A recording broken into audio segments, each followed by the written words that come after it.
మిత్రుడు చెప్పినట్లుగా నేను కమ్యూనిస్ట్ ఎమ్మెల్యేని బతికే ఉన్నా. కమ్యూనిస్ట్ పార్టీ ఉంది, ప్రపంచంలో కమ్యూనిస్ట్ పార్టీ ఉంది.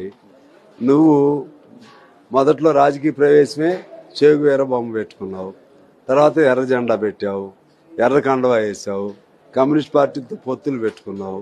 అది వర్కౌట్ కాలేదు. ఎర్ర కండువా తీసి ఇప్పుడు కాషాయం కండ వేసుకుంటున్నావు.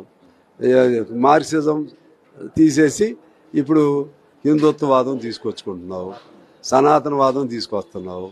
అందుకని రకరకాలుగా మాట్లాడుతున్నాడు, రకరకాలుగా మారుతున్నాడు, అనవసర ఆవేశం చూపెడుతున్నాడు. ఒక అపరిచితులాగా చూస్తూ ఉన్నాడు మనిషి. ఇప్పుడు వచ్చి సందర్భం ఏమైనా ఉందా? కమ్యూనిస్టులు అనే సందర్భం ఏడా? నువ్వు అసలు వచ్చింది ఏ తారీఖున వచ్చావు? ఏడికి రావటం తప్పని కదా, ఎవరు ఎక్కడికైనా తిరగాలి. కమ్యూనిస్టులుగా మేము అంతర్జాతీయవాదులు, నువ్వు అన్నట్టు ప్రాంతీయవాదం కాదు. వాళ్ళ ప్రాంతీయవాదం మాకెందుకు అప్పచెప్పావు? ఇప్పుడు మేమెవరు ఏమన్నాం? మేము ఒక కమ్యూనిస్ట్ పార్టీ లీడర్ అని నిన్ను అన్నారా? ఎందుకు నువ్వు అసలు ఎప్పుడు ఏం మాట్లాడతావో తెలియకుండా మమ్మల్ని ఎందుకు రెచ్చగొడతావు? మీరు అనవసరం మమ్మల్ని కూడా ఎందుకు రెచ్చగొట్టుకుని నన్ను వచ్చి ఏ రోజు వచ్చావు చెప్పు?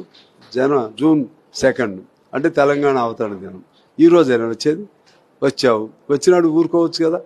వచ్చి అన్నదమ్ములా కలిసి ఉందాం, మీ అవతరణ దినోత్సవాన్ని మేము స్వాగతం ఇస్తున్నాం, ఈ అవతరణ మంచిదే, అప్పుడు ఏ గొడవలు అయినా సరే కలిసి ఉందాం అని ఎందుకు చెప్పలేను?